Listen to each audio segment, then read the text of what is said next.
and he also has 8+ years of experience in this area, and he has also been associated with big guns like AZB and Partners and Deloitte and Touche.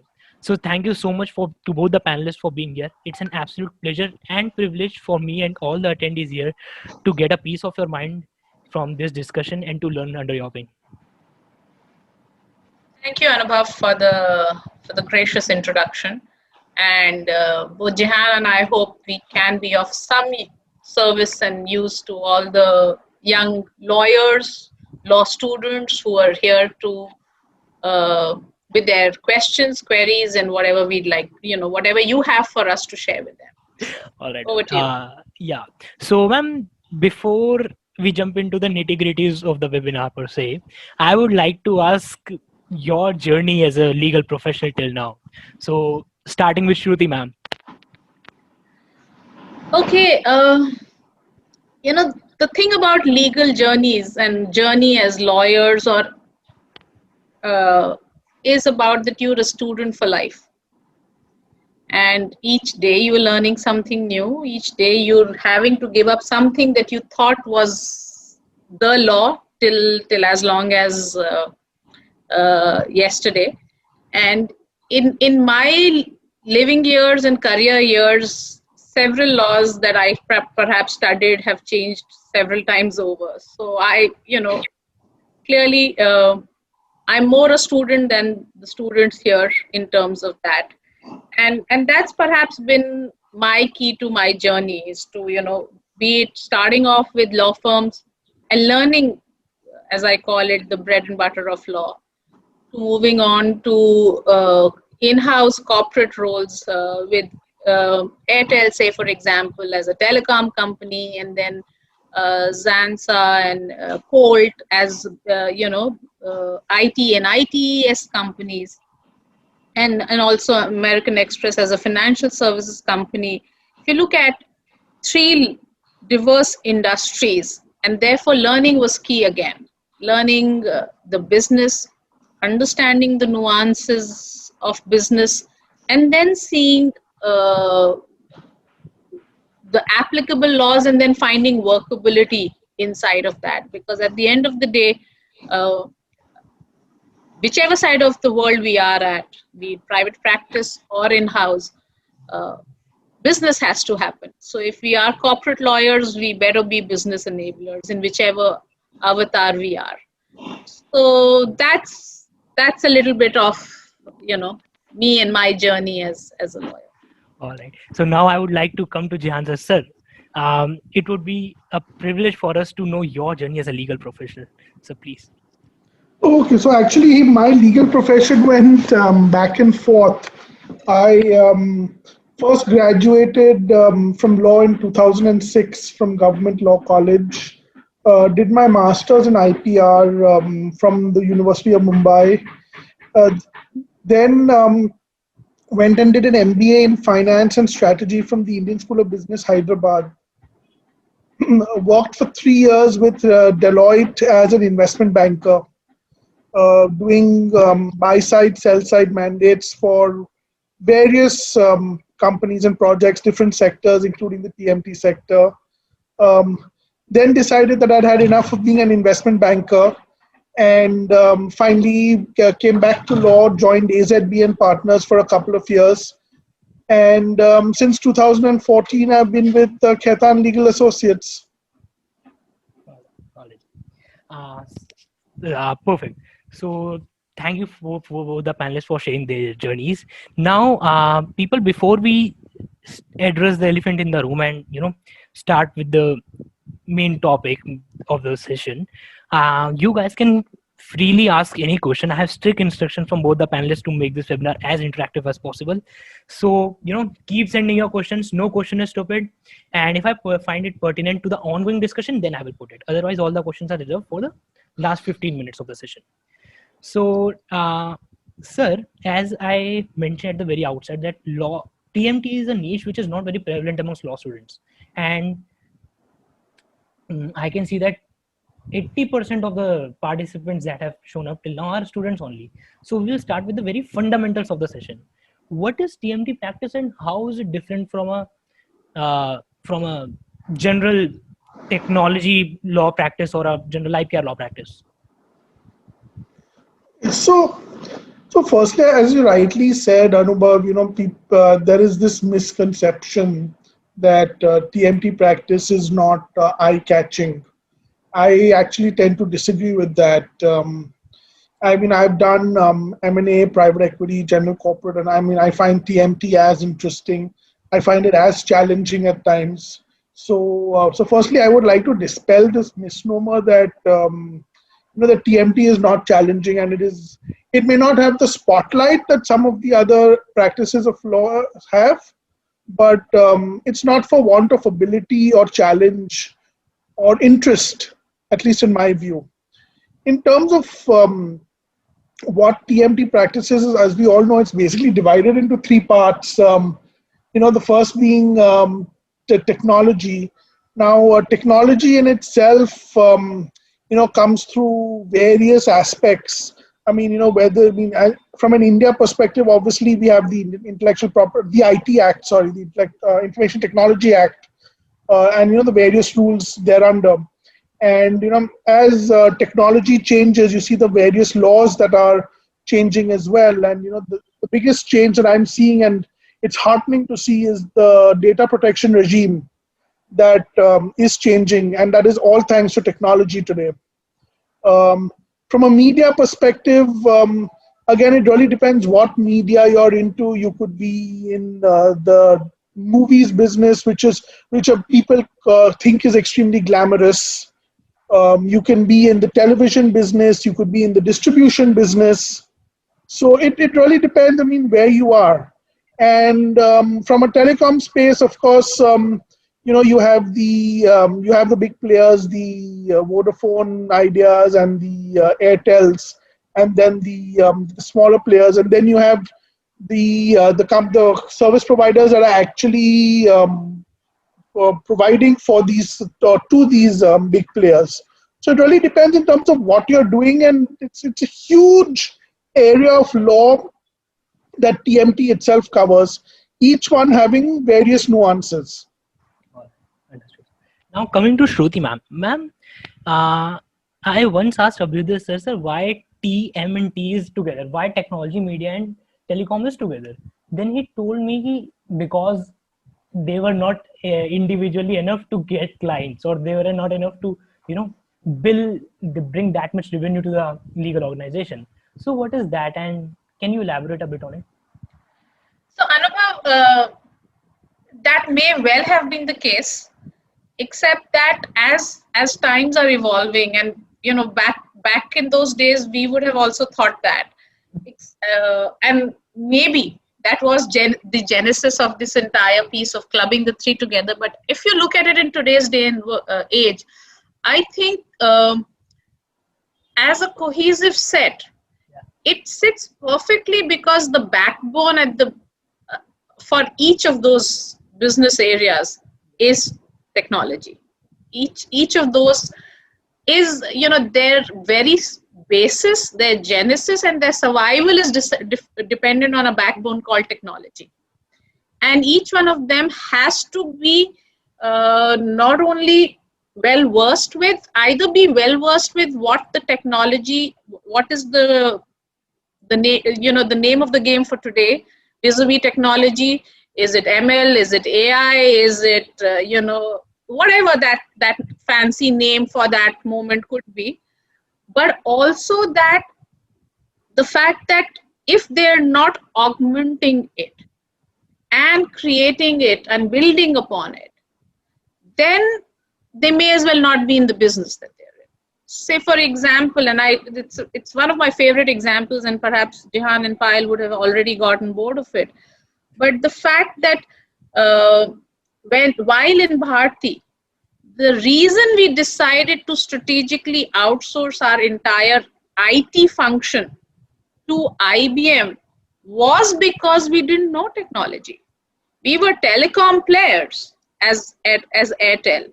And what better way to have technology be handled for us, be it the network architecture, be it the entire pan-India, support, available from a technology disruption perspective, who better to do it than experts? So it's either you know the technology yourself, or you outsource it to the expert who can do it for you. And So the experts nowadays are becoming the AWSs of the world, who are having research happen on their platforms and host alongside. But I do see a very good synergy now for the three to sit together. all right, ma'am. All right. So If I could just add to what Shruti said, I mean, TMT, unlike other practices of law, is actually more evolving in terms of in terms of I should say technology changing, the way contracts are working through smart contracts, that is changing. We have cryptocurrency and blockchain coming in.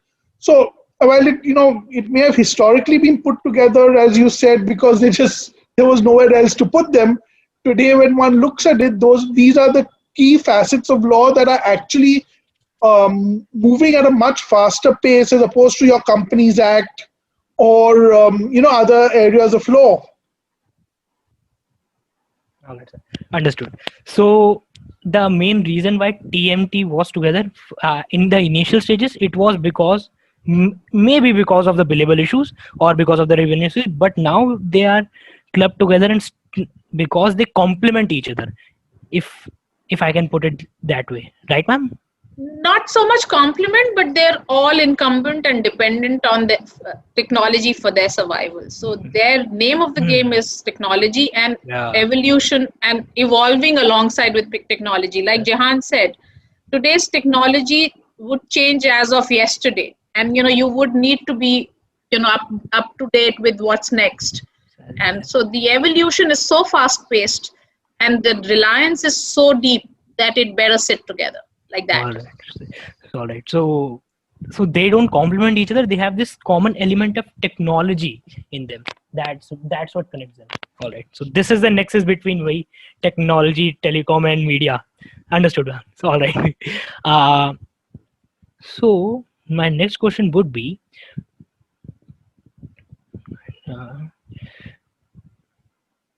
we know that as you said, technology has nowadays become indispensable when it comes to organizational functions, and even including legal organizations. So what are the common tasks a TMT lawyer undertakes in its respective organization? That's actually a very wide question, Anubhav. I mean, I don't think there's a common task that a TMT lawyer himself or herself undertakes. As a whole. I mean, the only thing that I can think of is that each one has to know the law where they are. But apart from that, like I said, if you need to distinguish it, I mean, the requirements of a telecom lawyer are totally different from that of a media lawyer. For instance, a telecom lawyer will obviously look at the TRAI regulations, and there are various licenses that are prescribed there. In fact, you have your own, the TDSAT is there as the appellate body itself. So as a telecom player, that's what I would be looking at. I mean, you have your OSP licenses and other licenses that come in as well. From a media law perspective, the main law that's touched upon is intellectual property right.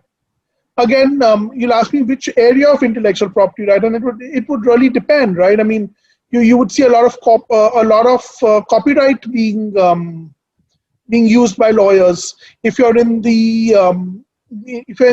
making of movies, or if you're in television, there'd be a lot of copyright law that's used.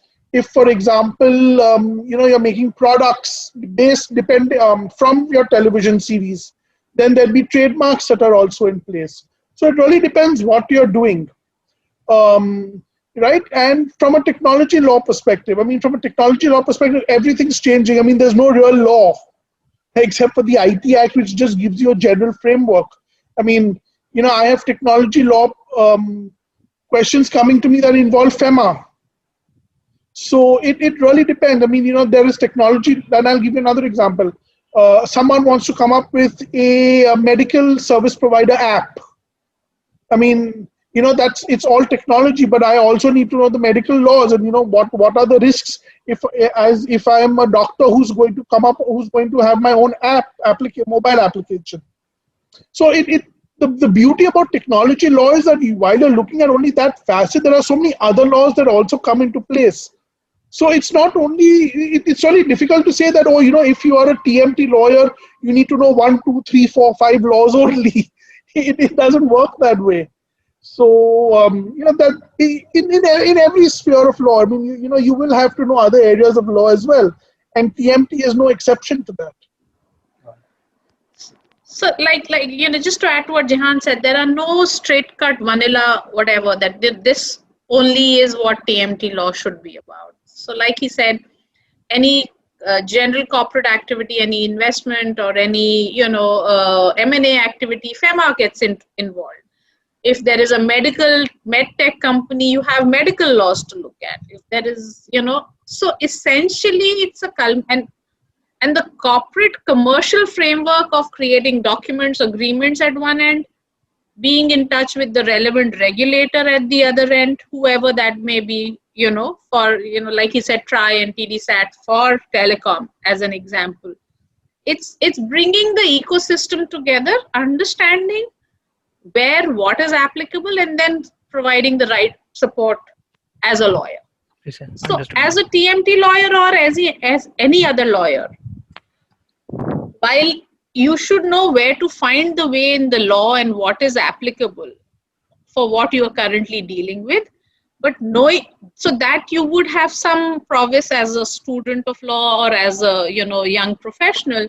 But what is more important is to know the business. Understood. Sorry, if I can just add to that, another great example would be InsurTech. I mean, Yes. You have the policy bazaars who have come, who have basically, we've all heard of Policy Bazaar. So you cannot say that, I'm a technology lawyer, I'm advising InsurTech companies, but I don't know the IRDA laws. Yeah. You have to be able to work within the framework of what the IRDA has said, right? For another one is ACO, right? ACO as an insurer is basically only tech insurance. It's not it's not like your Aviva or your HDFC Ergo, where you have a brick and mortar. It's essentially a tech insurtech company, and people, and we've advised ACO as well. And essentially, if you don't know the law, the insurance law, how are you going to advise an insurance company, whether it's tech or otherwise? So it's really, you can't say that, as a technology lawyer, I only need to know IT Act and, put your hands up, and it doesn't end that way. I understood that. So Shruti ma'am, I have this follow-up question for you, that in the beginning you worked in the in-house teams of Airtel and American Express Bank. Then you started your own law firm, and now I guess you guys are leading in the niche of TMT.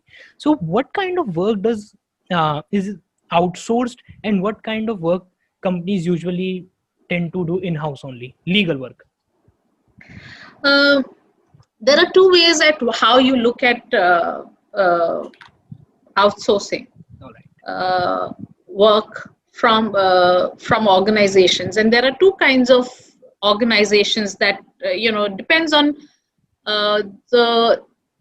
both the preference of the organization and also the size of in-house teams.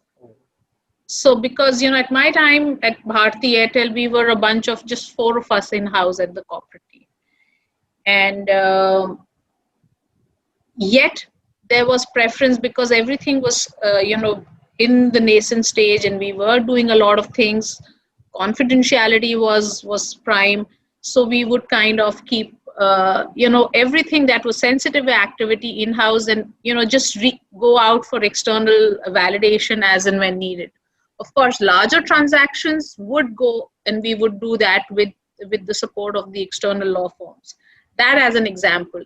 Now, if you look at it, the teams at Airtel itself would be, mini law firms of their own, or perhaps mid-sized law firms of their own. Yet there is, because across the states, they would be having a bunch of lawyers and regulatory support people internally.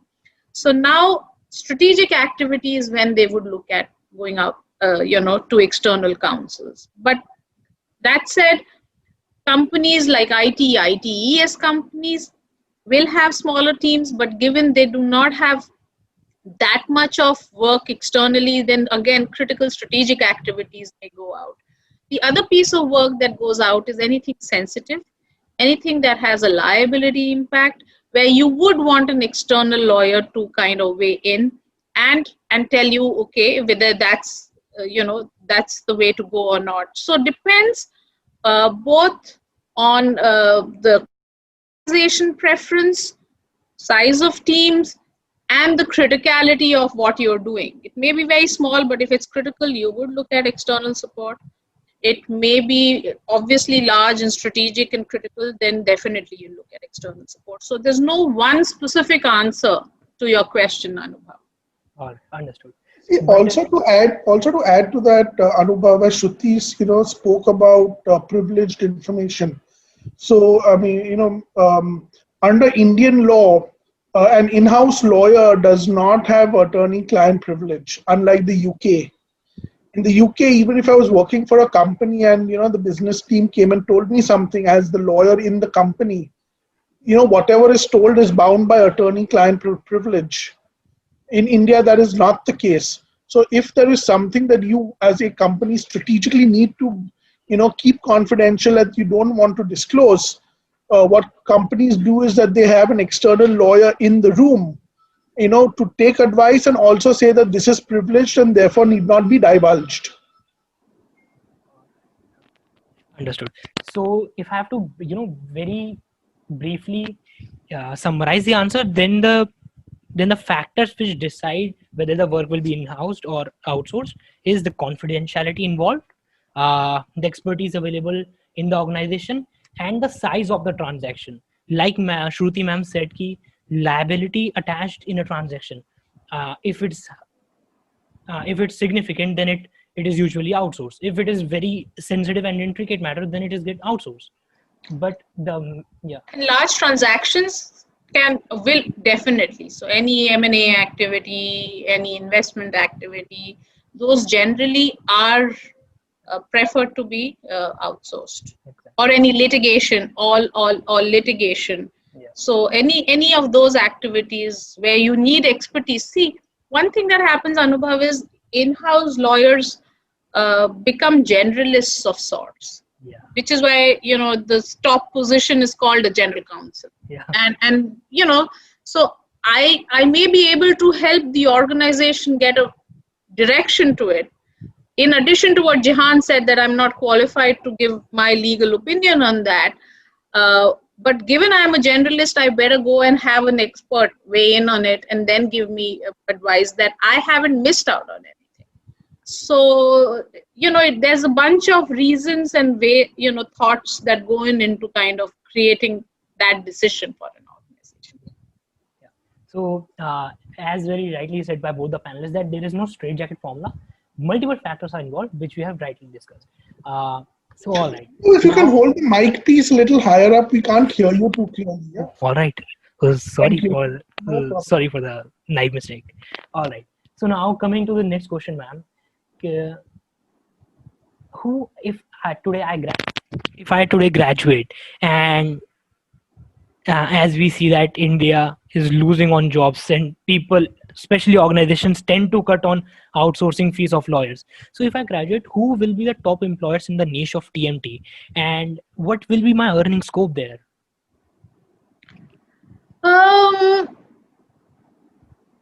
See, so again, I'm assuming you have campus placements in the world today, right? Yeah.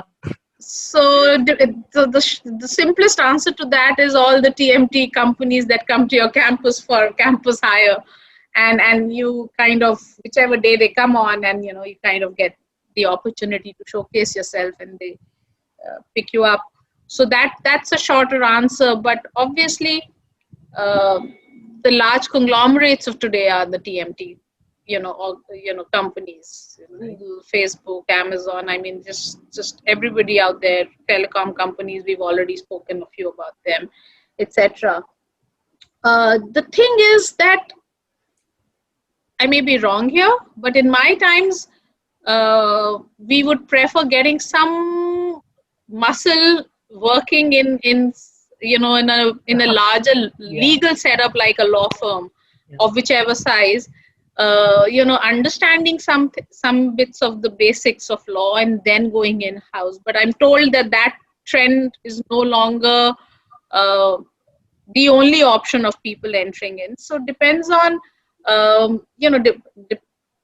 combined with whatever comes to your campus for campus hires. Essentially, all the big companies are your Googles, Facebooks, WhatsApp. Obviously WhatsApp as an entity and the business may be also being done separately. But obviously now it's with Facebook, Amazon, telecom companies like Airtel, Jio. So there are a bunch of companies out there who you could consider your joining in as young freshers, depending on what their benchmarks are for entry level compensation. I'm sure they will, as corporates, as standard corporates, they will comply with their HR policies and benchmarks for entry level positions. So that is again very subjective and will depend on organization to organization. And as you progress, depends on your capability and eagerness to learn. I'm sure each one of the students out here will make their mark and earn whatever they want to earn as they move along. All right, sir. All right, ma'am. But ma'am, I would like to make this question a bit more specific. Let's say in my college, I remember that out of 25 students, only 5 got placement. So in those scenarios, what can be the option available to the remaining students? And let's say I'm not from a very tier 1 NLU or not from a college where placements are that helpful. Then what are the options available to me? And Jehan's younger to me, so I will lean on him for that answer. But let me take a stab at it. I think specifically from the TMT space, and if you want to go in-house, there is a huge opportunity out there in the startup space, and there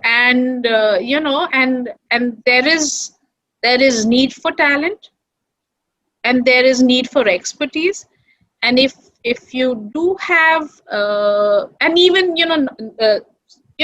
growing startups, so to speak, and who are now beginning to look at some legal support in-house. So so it's not that very early stage startups can't afford, won't be looking at hiring legal support. They will be looking at some cost-effective outsource support, etc. So wherever, but in the tech space, that could be an area where you could explore and examine. And there are many consultants out there that are doing hiring and specific hiring for startups and stuff like that. So that may be an area that one could consider exploring and examining. But I'm sure Jehan will give a better answer to this. So I'm leaning on him for this. Thanks, Shruti. I have a slightly different view on this. And, this actually goes back to, what I've been telling a lot of freshers and law students who I interact with, and say the first thing you need to have is patience, and the second thing you need to have is the knowledge of the law. I mean, if you don't have these two, then you're going to have a problem anywhere you go, whether it's TMT or otherwise. Well said. Yeah. So I mean, if you're saying, oh, I really want to do TMT, and I saw someone ask the question, I need to build my TMT skills, what should I do? Yeah. I mean, start with the law, please. Let's know the law. There's no excuse or substitute for not knowing the law. Once you know the law, I mean, the world is your oyster, right? When it comes to whether it's TMT or anything. And please be patient, right? All industries like telecom, like media. I'm not going to say technology, because technology is not so much an industry. And because every industry uses technology, but all sectors and go through a business life cycle, right? There'll be your troughs and there'll be your peaks. And, it is possible that when you graduate, or, when you're really looking out for a job in a sector, it's that sector is actually going through, one of its slower downturns. Okay. And, you have to give it time. And I mean, and I'll give you an example that hits home to me. I passed out of business school in 2009 April. It was the worst time you could ever pass out of a business school as a finance graduate, because we all know what happened in 2008, right? So we had one of the worst crises in 2008. Lehman crashed, right? So, and yet, I mean, you have to be patient. You have to build your skill set. So please don't think that there is a shortcut to getting into TMT, or if there's a shortcut to excelling at TMT. It is not the case. It is not the case in any field of law, or I would say, for that matter, in any profession. And Absolutely. more so in law, where you basically need more patience than you do in other professions. Law, medicine are two professions where you need more patience. Absolutely. No, very well said, Jehan. I couldn't have said it better. All right. So phenomenal insights, both the panelists. So if I have to, again, if I have to summarize the answer, then it would be that your beginning as a TMT lawyer might be very humble. You might be working in startups, as Shruti ma'am suggested, or in a not so incumbent organization where earning is a bit limited, but for sure learnings are going to be amazing, and you will get full ownership of the work. So you will understand the work from scratch to top. So that is another advantage. And if you excel at it, you build your skills accordingly in that organization, then there is no stopping. Sky is the limit, right, ma'am? Yes. And Jehan sir also told us that you need to be patient. There is absolutely no excuse for not knowing law, and there is no substitute for man. So with this spirit, yeah. And you have to be willing to learn and put in all the hard work that it takes. Nothing comes easy. Yeah. So Shruti, I mean, I have Raman sir as a mutual connection, right? So I once asked Raman sir, what is this one skill I can learn to make myself a better lawyer? Then he said, there is no one skill, but there is one trait you can learn. I said, sir, kya? Humility to learn. And this was his answer, and which again has been reinforced by Shruti ma'am. If you are humble enough to learn, and if you're humble enough to admit your mistakes, then success is inevitable. So with this spirit, let's move ahead in the session. So Shruti ma'am, speaking of skills, what are the legal and technological skills you expect from a fresher? Like you have 25 plus years of experience. You have had, if not thousands and hundreds of people in your career. Then what kind of repertoire, legal as well as technological, you look in a fresher? So I'm nobody to judge their technology skills, because I myself am learning and continuously learning technology. And I think basic technology awareness, all you students already get, be it, how comfortable are you with new age technology? How comfortable are you with, just using it to your benefit? So essentially, I'm not sure. I mean, and given technology is evolving, you will have to be abreast with whatever's next in the space that you must be well versed with. That said, as one of the simplest things that I would expect a student to come equipped with is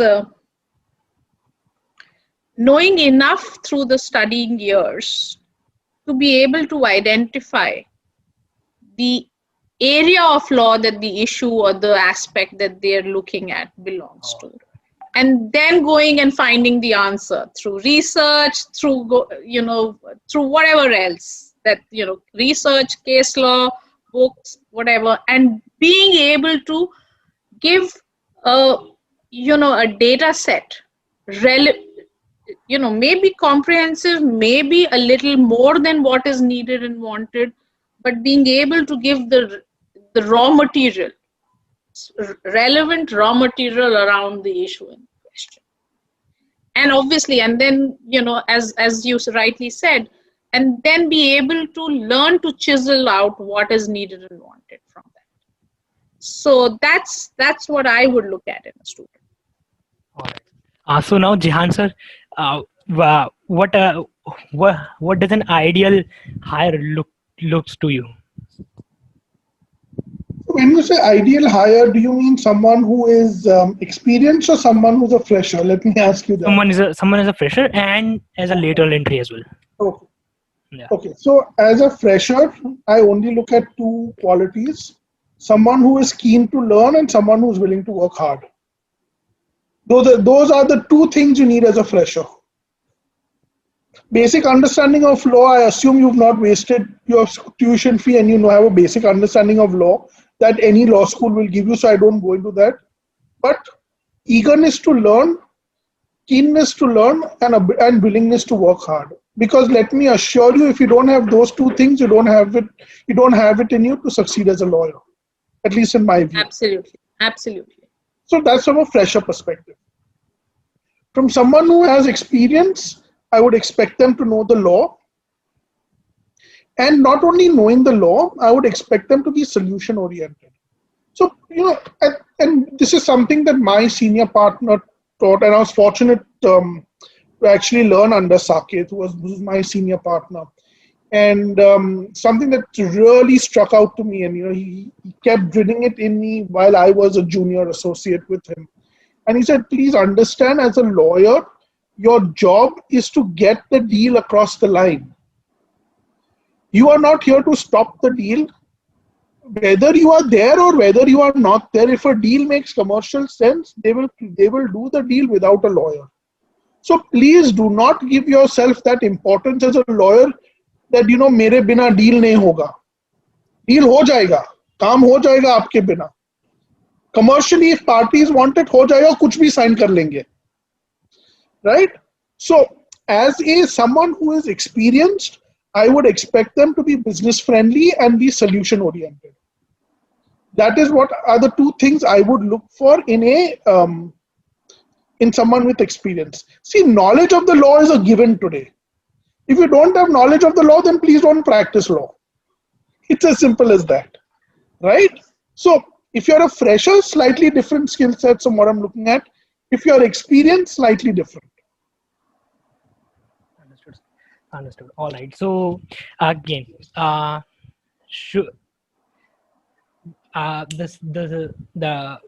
repertoire expected out of a fresher is, first, as Jyoti ma'am said, that at least being able to give the right inputs to the seniors, like being able to identify the laws and the legal provisions involved, the authorities involved, and if I have to just summarize the Jihan sir's answer, then it would be for freshers, being a curious learner, being upbeat and industrious in your approach, having this urge to learn and urge to excel in the law. And if you are a later entry, then you need to have a solution oriented mind, knowing the ropes of the profession, obviously, and being business friendly. You need to have a business acumen.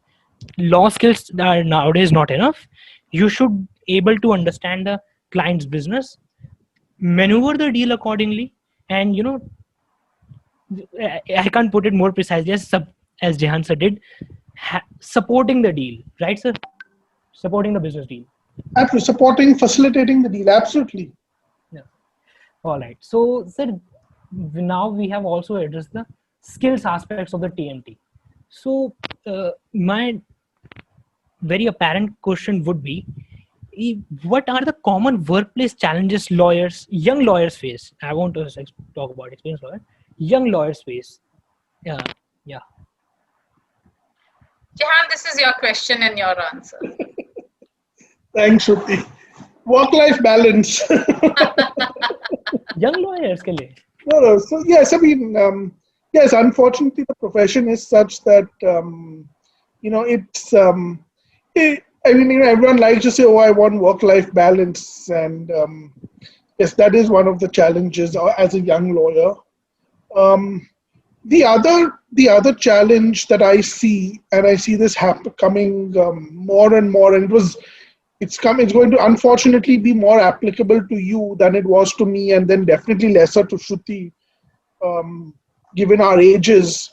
Um, Technology is going to take over what people can do. And if you are only a generalist, you will not be able to succeed with technology the way it is. And I'll give you an example. I mean, one of the coveted or you know, cool, if I can say, jobs to have is to be an M&A lawyer, right? And as you would know, any M&A basically starts with a due diligence. Yeah. And who are the lawyers on a due diligence? It's the first year and the second year and the freshers who are essentially doing the actual review of the work. I can assure you, no partner sits and actually goes through each document. I mean, we've done our time. Thank you very much. But right now, what if I told you that there is already today in the US software that will do the diligence for you and give you a 70% accurate answer overnight? That is mind-boggling. And I'm not saying that that is going to come. I'm saying it is already in the market. If there is a 70% accuracy level. Now, as a fresh lawyer, I would be really worried. Because that is for the first 3 years of my life, that's what I did: due diligences, due diligences. From an M&A perspective, I'm not talking about the other work I did. And that's where we so-called learned the bread and butter of law, and and kind of just picked it up. Absolutely. I'll give you another example that's coming. As you go, and I'm sorry if I'm scaring you as aspiring lawyers. You need to specialize in what you want to do, and you need to be a specialist in what you want to do. The next thing that comes to mind are smart contracts, right? All our lives we've been sitting and drafting contracts, procuring smart stamp paper, sitting in handwriting the contracts. Then it elevated to typewriter. Now, of course, it's all on a computer. But forget that. Now you have smart contracts, and a smart contract is nothing but a software. So what happens in a smart contract is the moment that the smart contract executes itself. And I'll give you an example. Let's basically say that you have a smart contract as a will. That when XYZ dies, the money lying in bank account 1 has to go to A, the money lying in bank account number 2 has to go to B, and the property has to be given to number C, right? Effectively, what happens is you get a death certificate, the death certificate gets uploaded in the system, the will automatically as a software executes itself. The money automatically will get transferred to A's account, B's account, and the property will automatically become in C's name. Nobody has done anything. No going to register and say, Baba, jara, please, mere ko ye registration kar do, mera property jaidaad jayega. None of that. Everything happens automatically online through software, right? So, as a fresh lawyer, I think those are the main challenges you're going to see. You will have to very quickly decide where you're going to specialize and how you're going to specialize, and how are you going to bring value add over and above a robot.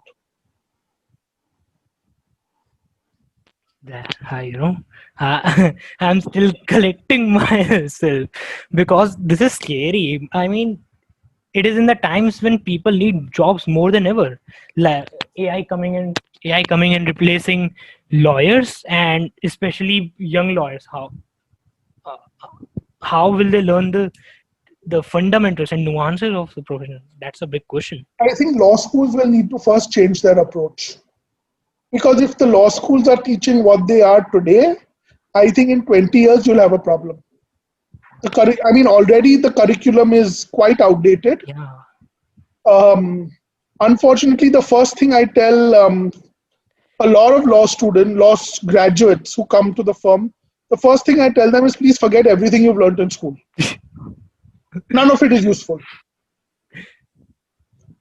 right? So um, yes, I think while the profession evolves, while technology evolves, I think education will also have to evolve and keep pace. Otherwise, there is going to be a serious, expectation mismatch between what the workplace wants and what is actually being produced through education. Precisely. And I mean, I'll give you an example, right? I mean, the great example. I mean, if you go back 30, 40 years during when my parents started out working, I mean, there were actually jobs where people would say, "Oh, I'm a translator. I speak French, I speak Spanish, I speak Italian. I'm a translator. I can now do that on Google Translate." So, I mean, think about it, right? Today we're saying that, oh, there is about a 70% inaccuracy in the due diligence. If it became 85%, imagine I get the DD report overnight. Am I willing to take that 15% risk? Yes.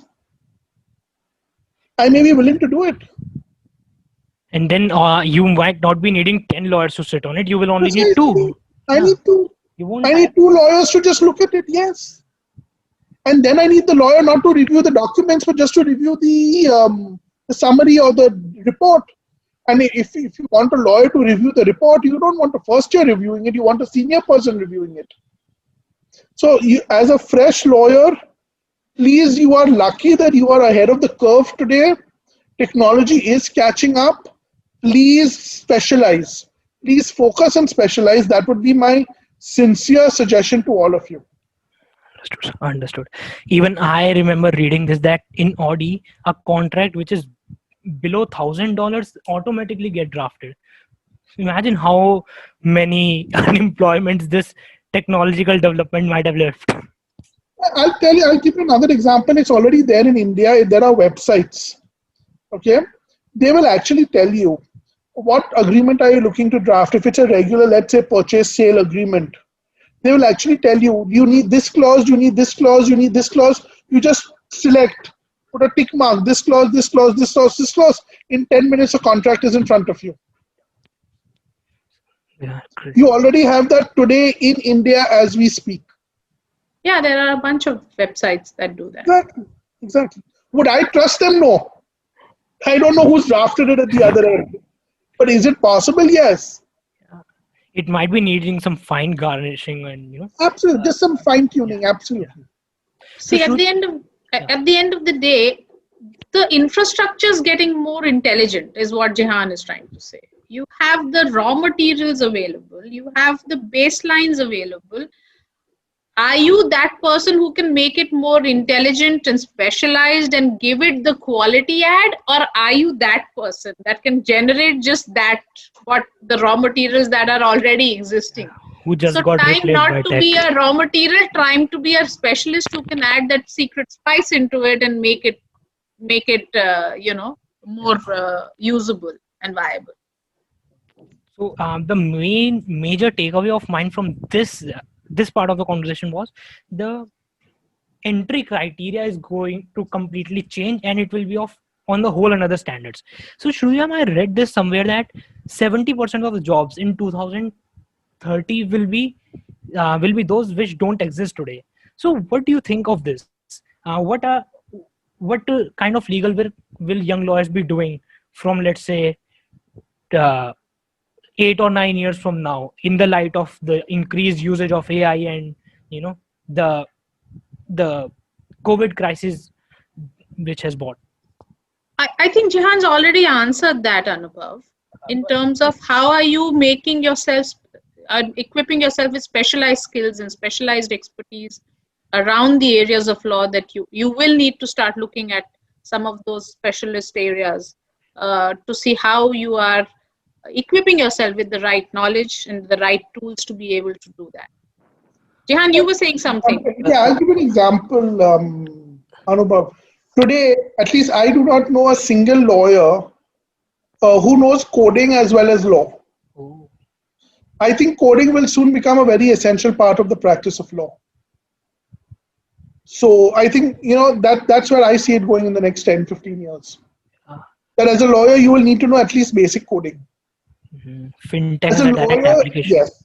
As a lawyer, you will be expected to keep up with technology. I will tell you today, and I speak for myself, or at least I, you know, I don't want to use the latest iPad that comes out. I'm very happy with what I have. Okay, I personally prefer pen and paper, but that is disappearing. I need to be able to move with technology. I need to be able to embrace technology. I need to be able to understand technology. And I will give you an example. If we have a client who's a startup. Okay, they are basically providing software as a service on a platform for buyers and sellers. It's a mini Amazon, but not for everybody. It's only for those who are licensed users of the software. If I do not understand how the software works, how am I going to draft his contracts? I have to sit, forget drafting his contracts. He asked me for a legal opinion on a FEMA matter. How do I answer his FEMA query if I don't know the nature of his business? Right? Because FEMA really depends on the nature of his business. If I don't understand the nature of his business, how do I determine how much foreign investment is permitted in his business? And therefore, can this particular investment happen or not happen? Take for example, forget for an example, I know technology law. Assume I'm only a corporate guy who understands foreign exchange law. I'm a foreign exchange expert. But if I don't know this area of technology, how am I going to advise him? How will I know under which bracket of business will he fall to be able to determine the FDI that is permitted in his company? I'll give you another example. If I do not understand how a Netflix or an Amazon or a Hotstar collect personal data and what are they doing with that data, how am I going to advise them as a data protection lawyer? So I have to actually go into their business and understand their business. Today, 3 hours ago, I had a call with someone who wants to basically have a medical wellness mobile application.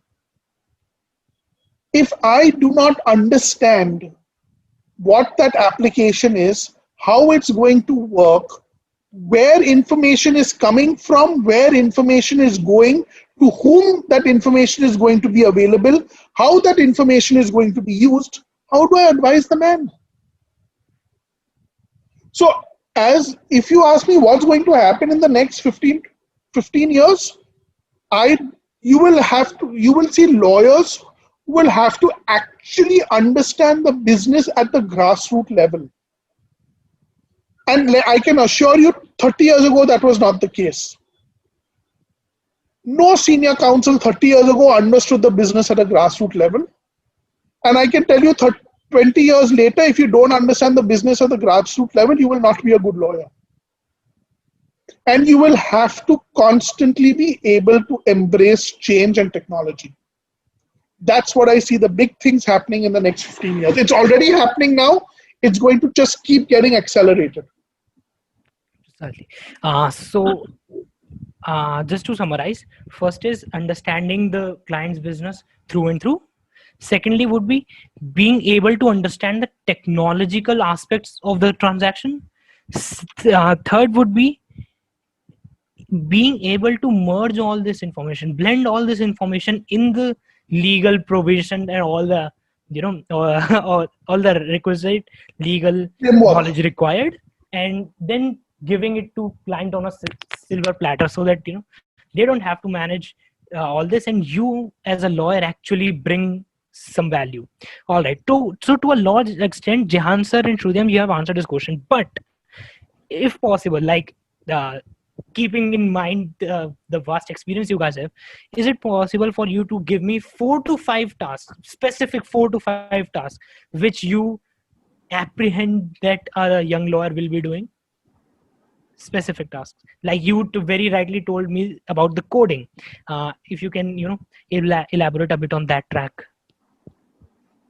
starting with Shruti. It's difficult. It's difficult to say today, Anubhav, because I don't know how technology will be in the next 15 years. Okay, sir, Right? keeping in the light Today, of the technology today yeah. So presents. today, if I was a lawyer at Google, I would need to understand how coding works. Hmm. Or no, I'm not. I would. Yes, today I would want to understand it. At some point, I would need to understand it. If I don't understand how coding works, how am I going to explain it? How am I going to give them the legal framework around it? If I do not understand, so if you take an example, let's take a media house. Okay, you're making a movie, right? If I do not understand how what all is going to be in the movie, how am I going to advise on the IPR? There is different IPR in sound recording. There is different IPR in a performance. There is different IPR in the artistic work if it's a cartoon. You have to be able to to understand the intrinsics of the business. If you ask me what are the 4 or 5 things today, I don't have an answer because I don't know what are the 4 or 5 things that's going to happen in technology in the next 5 years. I mean, every day you see Facebook revamping itself. Google is doing something on the other news. So is Apple. And let me assure you. I mean, today, and I'll give you a great example. Today, a lot of us have drones, right? We use drones for hobbies. The army uses drones. There is not one law around drones today in India. The US has drone laws. There are privacy and spying laws around drones. We don't have it in India. So as a rule, the law is always going to play catch up.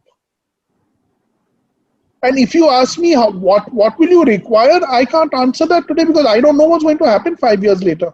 If you asked me 10 years ago, I didn't know there'd be something called a drone.